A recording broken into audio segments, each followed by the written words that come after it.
Hi, welcome back to Tales of the Buffalo Trace. John here. How we doing today? On the channel, please like if you like my videos. Subscribe if you'd like to. We'd really love to have subscribers, more people watching. Trying to get the channel off the ground, so I really appreciate any help and anything along with that. So, today, my plan is I'm going to talk about the gear of a woodsman for a day trip. Day trekking, whatever you want to call it. Maybe going hunting, maybe going to work, going to town, whatever. The person I portray, I lived down by a trading post. My family would own that. My family originally did own a trading post at that time back in this area. So that's what I like to portray it as, just what my family did way back in the day. Kind of keep it real along those ways, and it's all made up anyway, but the history is factual. So I thank you for coming in. We'll just start with the clothing that I'd be wearing as a frontiersman, woodsman. I will clarify, I'm not a long hunter. A long hunter goes out for many days, usually months at a time, hunting, gathering up all kinds of hides to bring back and sell. I work at a trading post, so I don't have to do the long hunting. My person I portray could have at some time gone long hunting, but I'm a woodsman, frontiersman, living on the frontier. My family is a French and Indian descent. Came into Canada about 1602 and around Quebec, got married there. By 1630, his son was living down here at Vincennes, Indiana, right along the Buffalo Trace, hence the name of the channel, Tales of the Buffalo Trace. So I would be what's called Métis, which is a mixed blood descent of white and Indian descent there, just so you know. So back to the clothing. First item is my frock. It's called a hunting frock, woodsman's frock. It's a coat down to the thigh, fringe on the side for decoration, buttons on it. Has a cape. Mine has two capes, helps with rain. The time it soaks through both, if the rain were to soak through both capes and the coat, it'd be a really heavy downpour. Most times I never get wet. I wear a hat. Hat is tied up on one side due to the fact I'm around a tree. I can stay right up against the tree, come up with the rifle. My hat doesn't get knocked off. If I come from this side, it's going to start pushing. So, there's been the flaps down, be a distraction. Always shooting from the right-hand side because I'm right-handed. Explains that, and that's why it's on the left-hand side for me. Do have a feather in it. That's just for decoration with a hat band. Like I said, just plain decoration. Most hats at the time were black. Mine is a grayish color, but mine's not one bought. Mine was hand felted, which means the wool was taken up, put together by hand. So it's not as stiff as the others, but I love the hat. So it is gray like the natural wool would have been. Frock is closed by a belt or a sash. This one has a sash that I've got of it made out of the same material, which is fringed also, and just holds it closed. Now if I'm going to be out in my frock for a lot out in the woods, I would have this belt on over so I can have my knife and everything on the outside of it. Go ahead and take this off here. Oh well, it happens. Now, next would be my shirt. This is just a plain work shirt made out of muslin. You can make it out of muslin, Osnaburg. You would stay away from cotton if you're making your own shirt. Just a little hint. Cotton was a very rich, costful item, so only the very well off would have had it. On an average, a person will have one set of clothes.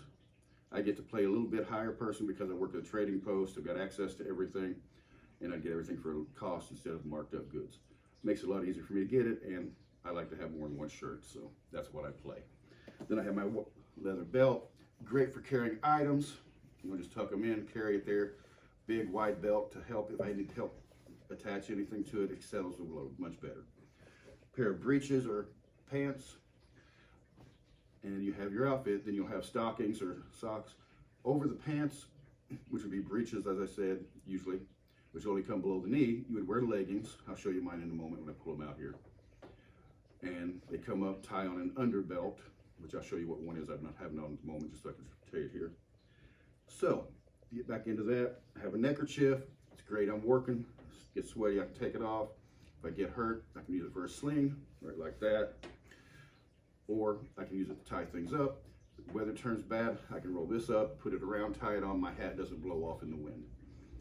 So it works real great for all sorts of things. You can use it for many things. If you lose your hat Open it up, put it on just like people wear bandanas today. Well, they wore the neckerchiefs that way a lot too. A lot of people would have that instead of the other.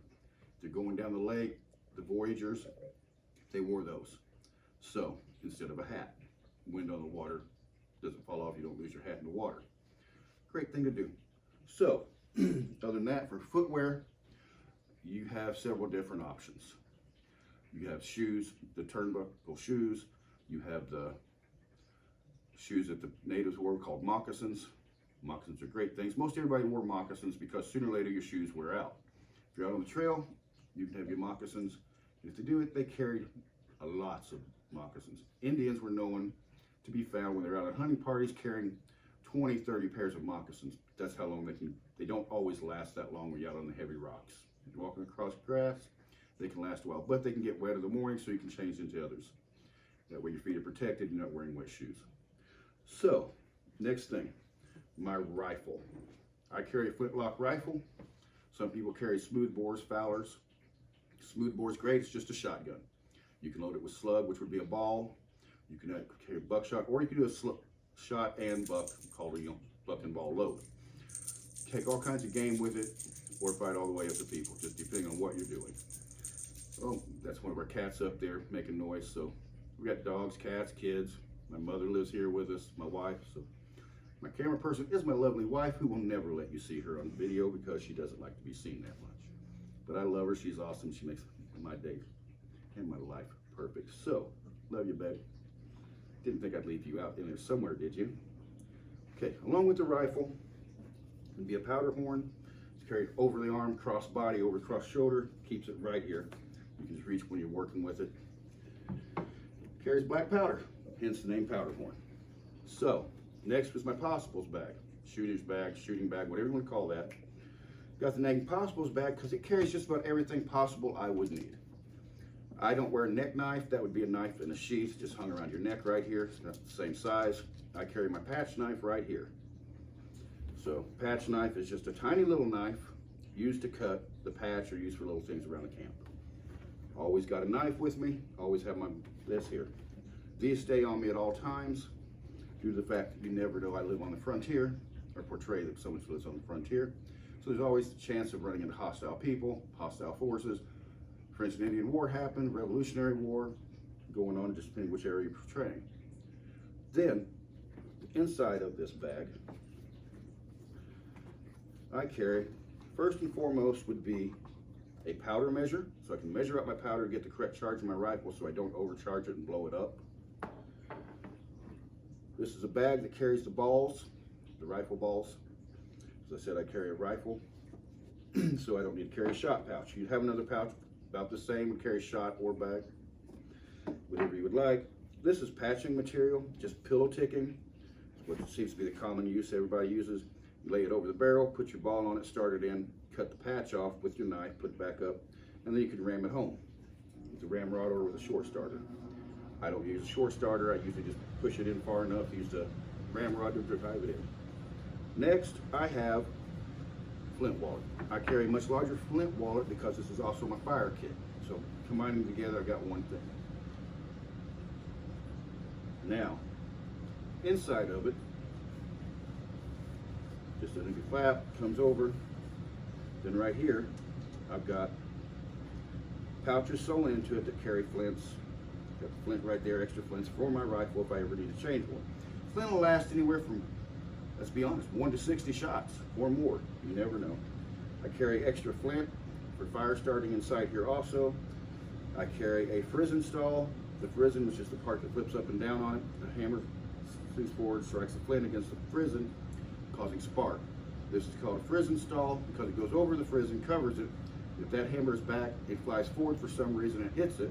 It'll hit this leather and not cause a spark. Carry a couple pieces of leather in here. That's for wrapping the flint in to put it in the jaws of the flintlock. Makes it a lot easier to put it on there and tighten it up, get it adjusted correctly. Carry a couple small tools, a pair of pliers maybe, and this has got my screwdrivers on it for working on my flintlock. That, and also, it's also hardened on this edge, which is shinier there if you notice. I can use it as a fire starter. It's my steel for fire starting. The way I don't have to carry a lot with it, Makes it a lot easier, cuts down on gear that I have to carry. So, also, I carry vent pick. That's for cleaning out around the flintlock. Do the little vent that goes into it. And I keep a sharpened stone, whetstone, whatever you want to call it. All right. Then on the opposite side will be my haversack, and then this, which is my canteen. Homemade canteen out of a glass bottle, just covered in a piece of suede leather. Strap attached to it. You will see the tin or copper canteens people carried, which is very period. However, it was mostly only carried by soldiers. I'm not a soldier. I would have been in the militia. Anybody from the age of 16 to 60 were in the militia in most areas. Some places a little bit older, some places a little bit younger even. Everybody's expected to have their rifle or their firearm, pound of powder, pound of lead, and the tools to use it with, and to be drilled in how to use your rifle. You were a functioning member of the militia at any place you lived, because we didn't have a full army garrison in any place mostly. Where I live at, or Portray that I lived at, they had a fort there, so we had soldiers, but we still had the militia in times of war or native uprisings. Everybody's expected to be able to carry and protect their house and their homestead and themselves, and protect the town in times of need. Next is my haversack. Goes across the body, hangs over here. Inside of it, I carry a fan. Fans are great to have. I'm of native descent also. My persona was too. So I can dress native, I can dress as white or French. This is great. It gets hot in this area. Fans, not always a breeze, nice to have. Also, it's great for fire starting, because I don't have to bend down and blow into the fire. Get my fire started, just pick my fan up, fan the air into it, and fan a fan. Flame right up. Inside there, for fire starting, this is a bird's nest, blew out of a tree. No, I didn't take any out and dump out eggs. Not that way. I'm also very big into nature, so we don't do any harm. Now, this is for tinder for fire starting. It's great. You'll find it. You'll put it in your bag and carry it, because you never know if the weather's going to change to where you end up for starting your fire or camp at. So you've always got something dry to start your fire with. You carry a few days worth. Hence the whole bag. Bird's nest. Leather, cordage, buckskin, balls. Those are for making repairs on anything, patching anything along with it. That way I can repair anything along the way. I've also got some sinew in here with needle in it. I carry a mushroom also. Mushrooms are great. You let them get dry. They can be shredded up, make great fire starters. This is a little tin that I use. Keep a bag of bar of wax in it also. And I carry some extra shirt, more buckskin, sinew, like I said, wrapped around a stick. Another piece of deer antler that I can use to make another awl, make another powder measure if need be. So that covers that one. Next will be my knapsack. They didn't call it a backpack back then, they called it a knapsack. So, inside of it, one of the first items that I have, and here's probably the most important that's in it. This has been known as a wagoneer smock, hunting shirt, wagoneer shirt, work shirt, whatever you want to call it. This one is made very thick. It serves several purposes for me. Like that, hangs down, wrap the belt around it. It protects your clothes when you're working, whatever you're doing. If it gets cold, it's great. It's just as thick as a blanket almost, but it's made out of linen. Super heavy, thick linen, and that's my smock there. It also serves, I've got my frock, and this, at night, if I'm stuck out in the woods, like I said, it's just a day trip. However, run into natives that are bent on hostile. I may not make it home tonight. I may have to take off the other way and live off the land, so it's only a day trek. I won't carry much food if I carry anything with me, but I can carry some food. And I have this. This serves as a blanket on my lower body. My frock covers my upper body. I'm still warm. I'll carry a cup. That's just a silver cup. It's family heirloom, so it's a little bit smaller, but as I said, it's fairly heirloom and special to me, so I carry that little one. There'll be times I can carry a bigger one. I can put that over the fire. I can make my coffee in it. I can make my tea in it, my hot chocolate, which is a favorite beverage of the time also. And then I have leggings. Inside the leggings, I have sleeve garters and leg garters that keep it tight. That way sleeve garters go around here, leg garters go right below the knee. So then from there, I'm going. Little bag, I can carry salt in it. I'll carry a couple bags. You carry spices, bags. Here's my underbelt that goes around the waist. If I'm wearing a breech clout, which is just a long strip of material, hangs down over the front and the back. Leg rack garters come up, around there, hold the leggings up. They tie off to the side, which is a piece of leather sewed on either side to keep it from ripping through, and then a long piece of wool. They tie off on the belt, keep those up. Hopefully that helps out a little bit. I do carry a trencher, bowl, whatever you want to call it. Mine's wood, would have been carved in the area. I've got an extra powder measure. I do have another pair of stockings to cover the lower legs, and an extra neckerchief. This is all I need to make it through on a day or 2 days, worst comes to be, if I'm carrying some food. If I know I'm going to be out for longer 2 days, then I'll add a blanket roll, which will either be secured on the bottom of my knapsack or on a tump line. And that's what I carry. I portray, as I said, a woodsman working out there in Frontiersman, living on the frontier. Not a long hunter, as I said, and that's what I do, and this is how I carry up to an event for just a day trip. And if I do stay overnight at more, I usually have some friends that I camp with, and their camp is spread out, have several tents and everything set up out there, and they portray long hunters, and I just say, oh, from the trading post, I came out to them to see how they're going and see what we're going to get for the year. Maybe make better deals, business and pleasure, or I have to go to town. But this is what I can carry. You don't always have to take the knapsack full.